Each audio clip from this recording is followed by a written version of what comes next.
অপেক্ষার অবসান হচ্ছে বিটিএস আর্মিদের। প্রায় ৩ বছর পর আবারও ফিরছে কেপপ ব্যান্ড বিটিএস। লাইভে এমন ঘোষণাই দিয়েছে দলটি, আসছে বছর মুক্তি পাবে তাদের নতুন অ্যালবাম। নতুন অ্যালবাম প্রসঙ্গে ব্যান্ডের লিডার RM জানান, জুলাই থেকে নতুন গান ও কনসার্টের প্রস্তুতি নিয়ে নিয়মিত বসবেন তারা।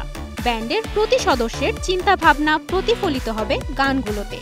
যে লক্ষ্য নিয়ে বিটিএস এর যাত্রা শুরু হয়েছিল, নতুন অ্যালবামে দলটি সেই শিকড়ে ফিরে যাবে।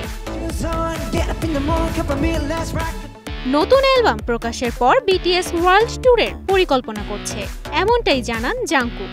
বলেন, বিশ্বের বিভিন্ন শহরে পারফর্ম করব আমরা, দয়া করে সেই সময় পর্যন্ত ধৈর্য ধরুন।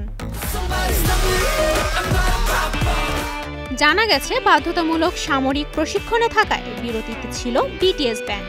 2022 সালের ইয়েট টু কাম কনসার্টে সর্বশেষ দেখা গিয়েছিল তাদের। বিরতি কাটিয়ে ফেরার ঘোষণায় সোশ্যাল মিডিয়ায় ভক্তদের উচ্ছ্বাস দেখা গেছে। এই প্রত্যাবর্তনকে ভক্তরা বলছেন একটি যুগের ফিরে আসা। 2010 সালে বিটিএস ব্যান্ড গঠন হলেও 2013 সালে প্রকাশ পায় তাদের প্রথম album too cool for school. Tubaishi Bushra, star news.